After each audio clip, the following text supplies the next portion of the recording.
So now I'd like to come on to the different types of anxiety disorder. So this section provides an overview of the most common types.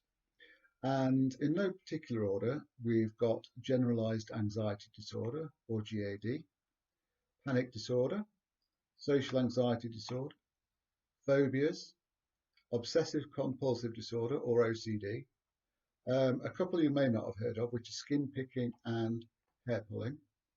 And then you've got health anxiety. So generalized anxiety disorder is common. GAD is common. The main symptoms of GAD is over worrying about different activities and events. This may feel out of your control. You may feel anxious a lot of the time if you have GAD. You might feel on edge and alert to your surroundings. This can affect your day-to-day life. You might find it affects your ability to work, travel places, or leave the house. You might also get tired easily or have trouble sleeping or concentrating. You might have physical symptoms such as muscle tension and sweating. It's common to have other conditions such as depression or other anxiety disorders if you have GAD. It can be difficult to diagnose because it doesn't have some of the unique symptoms of other anxiety disorders. The doctor is likely to say you've got GAD if you've felt anxious for most days over a period of, say, 6 months, and it's had a bad impact on the most areas of your life. And we've got another fairly common one, but not as common as GAD, and it's panic disorder. You'll have regular panic attacks with no regular trigger if you have a panic disorder. This can happen suddenly and feel intense and frightening. You may also worry about having another panic attack. So in some respects, you're panicking about panicking. And panic disorder symptoms can include the following: a real overwhelming sense of dread or fear, chest pains or a sensation that your heart is beating irregularly, feeling that you might be dying or having a heart attack, sweating, hot flushes, or chills and shivering. This is, of course, ruling out any sort of physical illness. You might have a dry mouth, shortness of breath, or a choking sensation, nausea, dizziness, feeling faint, numbness, pins and needles, or a tingling sensation in your fingers, but a churning stomach and a real need to go to the toilet. You may also dissociate during a panic attack, such as feeling detached from yourself. Certain situations can cause panic attacks. For example, you might have a panic attack if you don't like small places, but you have to use a lift.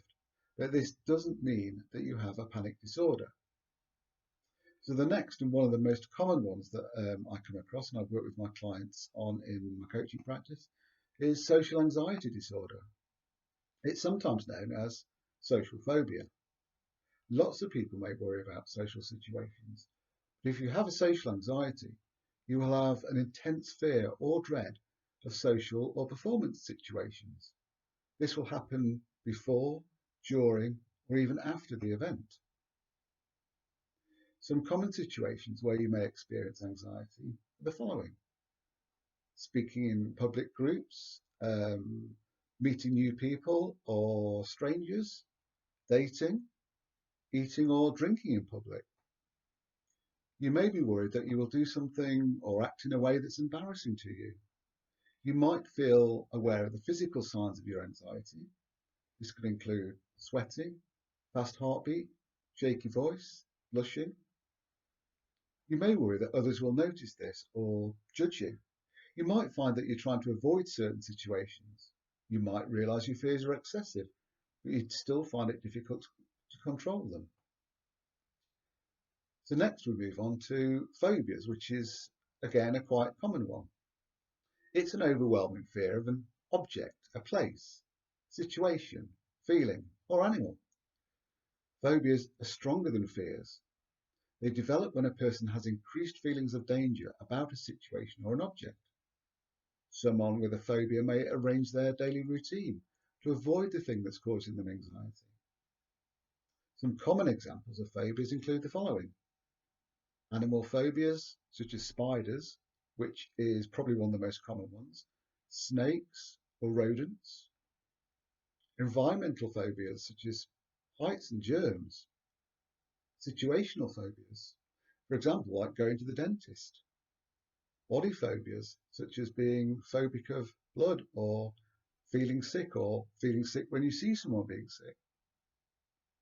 So there are many types of phobias, and they can impact on your daily life. Not always, but if it means that you avoid going to a situation where you're trying to avoid a phobia, then that can have a massive impact on your life. So it's probably, maybe, if it's really impacting on you that much, it's probably time to do something about it. Then we've got agoraphobia, which is a fear of being in situations, excuse me, where escape might be difficult, or situations where help wouldn't be available if things go wrong. Some examples of this could be leaving your home, being in public spaces, using public transport, or being in crowded spaces. You might find that these situations make you feel really distressed, panic, anxious, and you might avoid some situations altogether. And this can really have a detrimental effect on your day-to-day life. Then we've got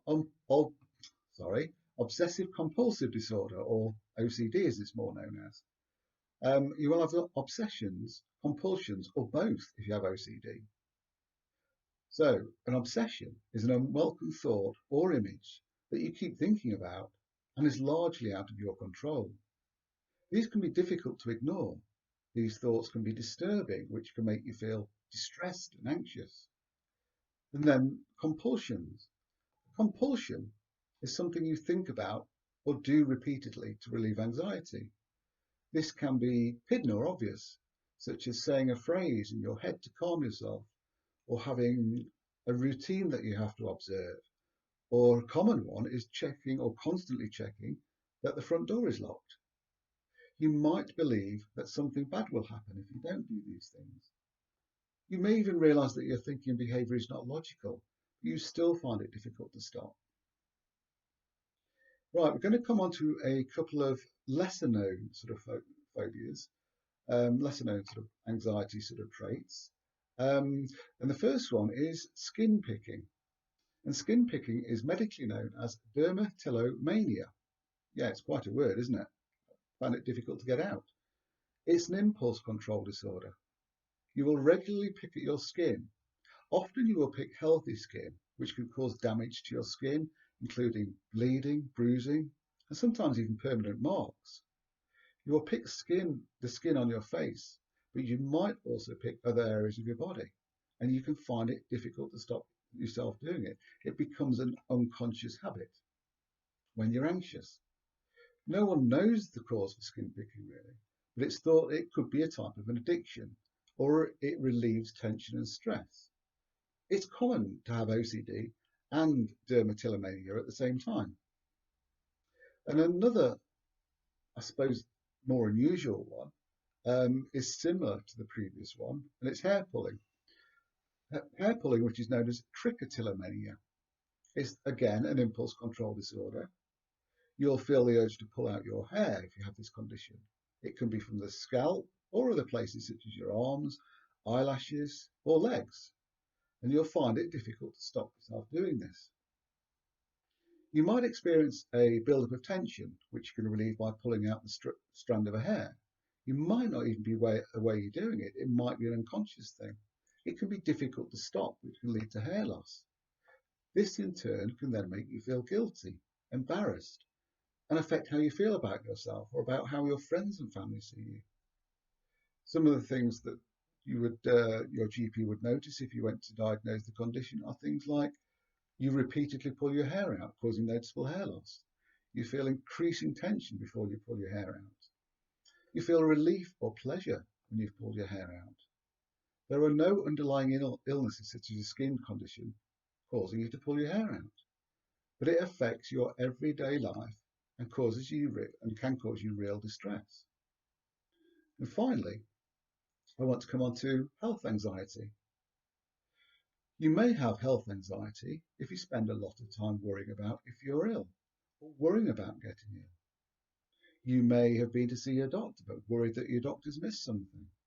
You may check your body a lot for signs of illness, constantly worry about your health, spend a lot of time asking people if they think you're ill, or spending a lot of time looking at health information on the internet On TV or in newspapers, you may even act as if you're ill when there are actually no physical symptoms for it.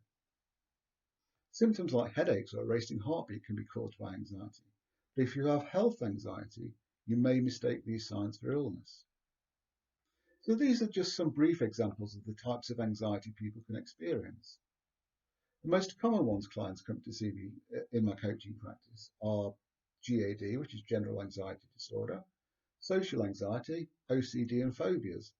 But I do work with anyone who has an anxiety disorder. I myself have lived through some of these disorders in the past, and I really know how debilitating they can be. They can affect every aspect of your life and stop you from doing so much. So it's better to get support now rather than hoping that these things will just pass. Without support, you're likely to live with these conditions for a long time, and they can impact on every aspect of your life. The fact you're here and you're listening to this suggests to me that you're wanting to do something about it.